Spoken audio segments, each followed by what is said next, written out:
Subscribe now and press the bell icon. Never miss. प्रिय छात्रों, आपका हमारे YouTube channel OP maths study point में आपका स्वागत है।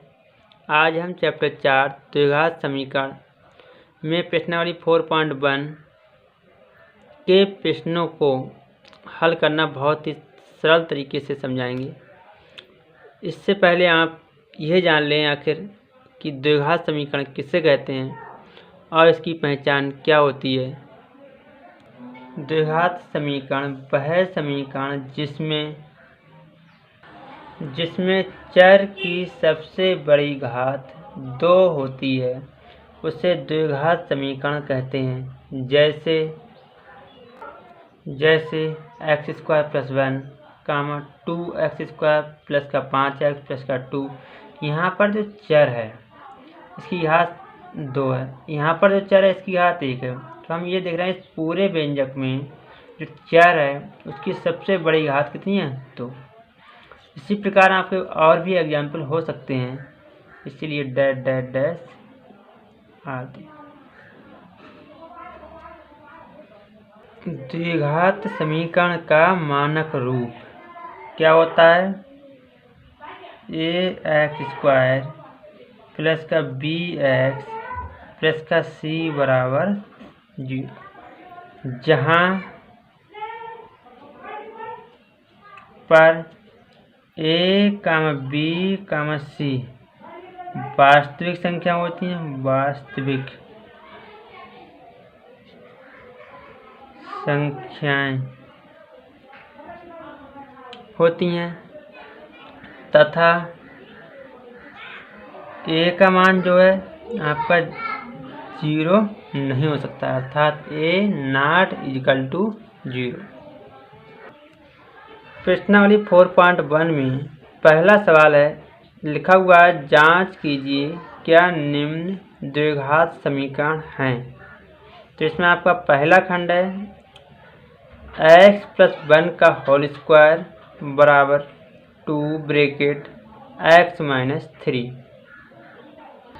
तो जो आपका पहला सवाल है लिखा हुआ है x + 1 का होल स्क्वायर बराबर 2 ब्रैकेट x - 3। तो छात्रों ऐसे अंदाज़ लगा पाना आपके लिए कठिन है कि ये द्विघात समीकरण है या नहीं। इससे पहले आपको इस ब्रैकेट को हटाना पड़ेगा, उसके बाद आप बता पाओगे कि इसमें चर की सबसे बड़ी घात कितनी है। अगर 2 है तब आपका द्विघात समीकरण है, अगर 2 से अधिक या कम है तब आपका ये द्विघात समीकरण नहीं होगा।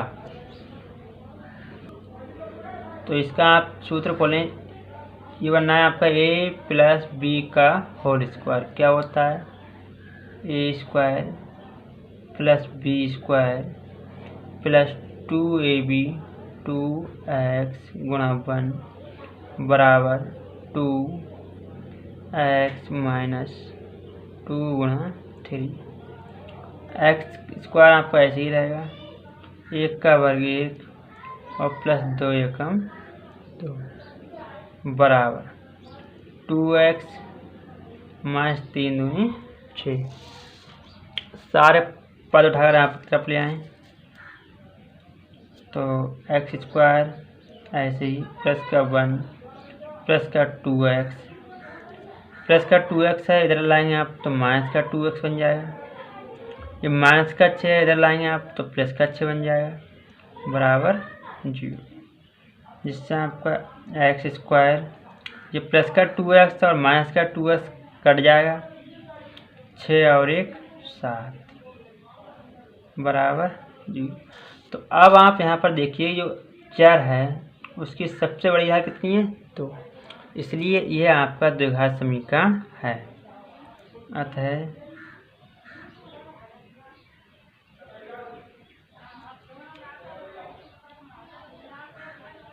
द्विघात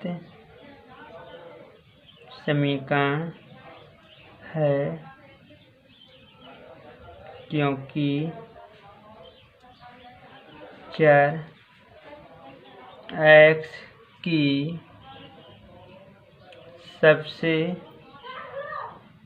बड़ी घात 2 है।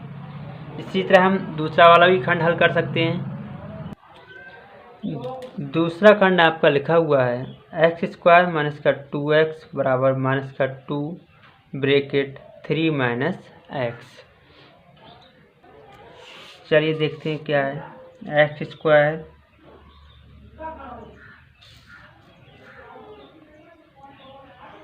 माइनस का 2x माइनस के आप अंदर गुणा करें, इसकी गुणा इससे करेंगे तो माइनस 2 गुणा 3 माइनस 2 की गुणा माइनस एक्स है माइनस का 2 गुणा माइनस का एक्स, जिससे आपका एक्स स्क्वायर माइनस का 2x बराबर 3 दूनी 6 माइनस माइनस प्लस का 2x। सारे पद आप एक तरफ ले आए उठा करके। एक्स स्क्वायर माइनस का 2x माइनस का 6 यहाँ पर इधर लाएंगे प्लस का 6 बन जाएगा, प्लस का 2x इधर लाने पर माइनस का 2x बन जाएगा बराबर आपका 0, जिससे हम एक्स स्क्वायर माइनस का 2 और माइनस का 2 कितना हो जाएगा माइनस का 4x, ये आपका जुड़ जाएगा प्लस का 6 बराबर 0।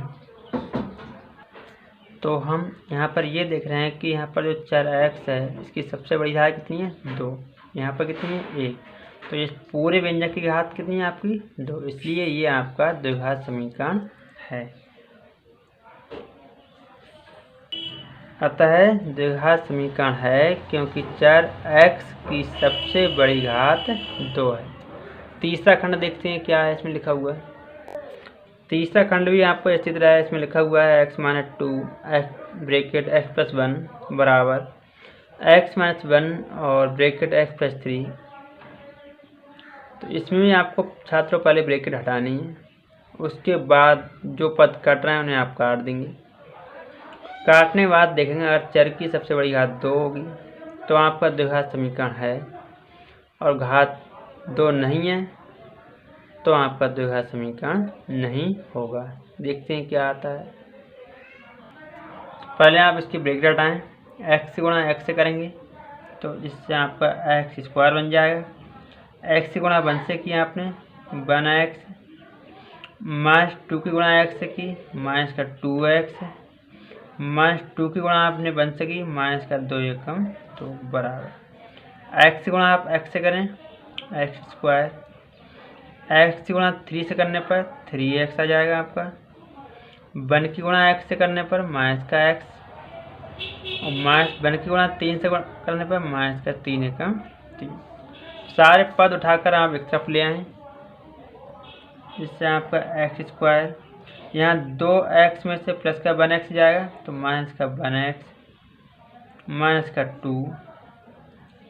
इसी प्रकार आपका एक्स स्क्वायर 3x में से 1x कम होने पर प्लस का आपका 2x बचेगा और माइनस का 3।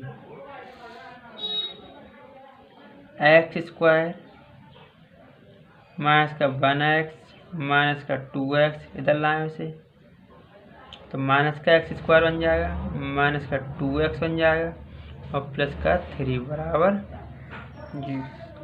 एक्स स्क्वायर ये प्लस का और ये माइनस का कट जाएगा, माइनस का 1x और माइनस का 2x आपका माइनस का 3x बन जाएगा, माइनस का 2 और प्लस का 3 अर्थात 3 में से 2 गया तो प्लस का 1 बराबर 0। तो यहाँ पर जो चर है इसकी सबसे बड़ी घात कितनी है, यहाँ पर जब कुछ नहीं होता है तो 1 माना जाता है, तो इसकी घात कितनी होगी पूरे व्यंजक की 1।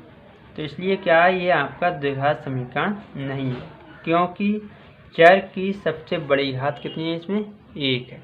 अतः द्विघात समीकरण नहीं है क्योंकि चर x की सबसे बड़ी घात 1 है। और जो भी खंड है छात्रों आप इसी तरह कर सकते हैं कि आपका द्विघात समीकरण है या नहीं। दूसरे में पहला खंड है लिखा है निम्न स्थितियों को द्विघात समीकरण के रूप में निरूपित कीजिए। लिखा हुआ है एक आयताकार भूखंड का क्षेत्रफल 528 वर्ग मीटर है, क्षेत्र की लंबाई चौड़ाई के दुगने से 1 अधिक है, हमें भूखंड की लंबाई और चौड़ाई ज्ञात करनी है। तो इसे छात्रों प्रश्न को हल नहीं करना है, केवल आपको यहाँ पर द्विघात समीकरण बनाना है। लिखा हुआ है कि द्विघात समीकरण के रूप में निरूपित कीजिए। तो इसे हम मान लेंगे, उसमें लिखा हुआ था प्रश्न में, एक आयताकार भूखंड का क्षेत्रफल 528 वर्ग मीटर है, उसकी लंबाई उसकी चौड़ाई के दुगने से 1 अधिक है। तो आप मान लें, माना आयताकार भूखंड की चौड़ाई x मीटर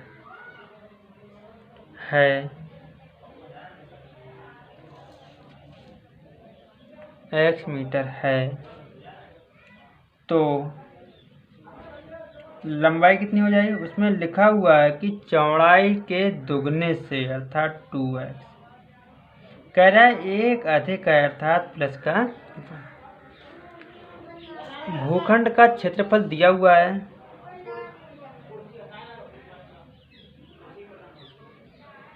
भूखंड का क्षेत्रफल कितना दिया है? 528 वर्ग मीटर। आयत का क्षेत्रफल कितना होता है? लंबाई गुणा चौड़ाई, अर्थात लंबाई गुणा चौड़ाई बराबर कितना दिया है? 528। लंबाई कितनी मानी है आपने? 2x प्लस का 1। चौड़ाई कितनी मानी है आपने? x बराबर 528। गुणा करें इसकी, आप x ही 2x करेंगे तो आप पर 2x स्क्वायर बन जाएगा। x की गुणा 1 से किया आपने तो 1x बराबर 528। 528 प्लस का आप इधर ले जाएं तो 2x स्क्वायर प्लस का x माइनस का 528 बराबर कितना? 0। इस समीकरण को छात्रों आपको अगले हल नहीं करना है, केवल इस प्रश्न में यहाँ पर आपसे द्विघात समीकरण बनाने के लिए कहा जा रहा है, तो इसे आप यहीं पर छोड़ दें। बाकी प्रश्नों को हल करने के लिए हम आपके लिए अगली वीडियो में समझाएंगे।